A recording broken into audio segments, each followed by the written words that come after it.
হাদি হত্যা ইস্যুতে জনসম্মুখে চাঞ্চল্যকর মন্তব্য করে তোপের মুখে পশ্চিমবঙ্গের সাবেক মুখ্যমন্ত্রী মমতা বন্দ্যোপাধ্যায়। এরই মধ্যে তার বিরুদ্ধে রাষ্ট্রদ্রোহের অভিযোগ এনে দায়ের হয়েছে একাধিক মামলা। অন্যদিকে নিজ দল তৃণমূলেও ভাঙনের সুর, বিদ্রোহের তালিকায় 50-এর বেশি বিধায়ক। সব মিলিয়ে নানামুখী চাপে মমতা। সময়ের সাথে সাথে দেখা দেয় নিত্য নতুন প্রয়োজন। রেডি থাকতে হয় প্রতি মুহূর্ত। তাই এলো ইনোভার, যেন আপনি লাইফে থাকেন রেডি প্রতিদিন। Innova, designed for now. বিধানসভা নির্বাচনে পরাজয়ের পর থেকেই রাজনৈতিক টানাপোড়েনে পশ্চিমবঙ্গের তৃণমূল কংগ্রেস নেত্রী মমতা বন্দ্যোপাধ্যায়। বাংলাদেশ থেকে একটা বড় খুনিকে এসটিএফ অ্যারেস্ট করেছিল, জেনে রাখুন। এবার হাদি হত্যা ইস্যুতে মন্তব্য করে আরও নানামুখী চাপে মমতা। কলকাতাতেও এই নেত্রীর বিরুদ্ধে দায়ের হয়েছে মামলা।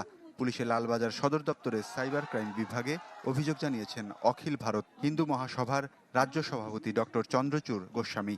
দেশদ্রোহের অভিযোগে তৃণমূল নেত্রীকে গ্রেপ্তারের দাবি জানান তিনি।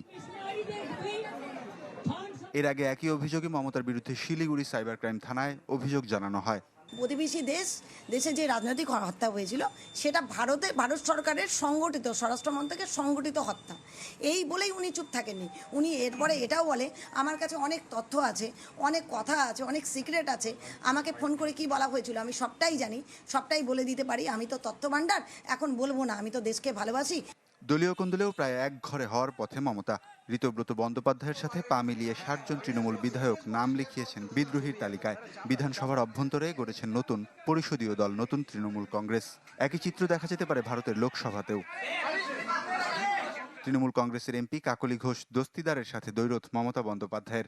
লোকসভার চিফ হুইপ পদ থেকে তাকে সরিয়ে সম্প্রতি কল্যাণ বন্দ্যোপাধ্যায়কে বসানোয় মনক্ষুণ্ণ কাকলি ঘোষ এক পা বাড়িয়ে রেখেছেন বিজেপির দিকে। বিজেপি না নিলে হতে পারেন লোকসভার বিদ্রোহী গোষ্ঠী নতুন তৃণমূল কংগ্রেসের বড় মুখ। ওয়ালিউল্লাহ ফারুক, চ্যানেল 24।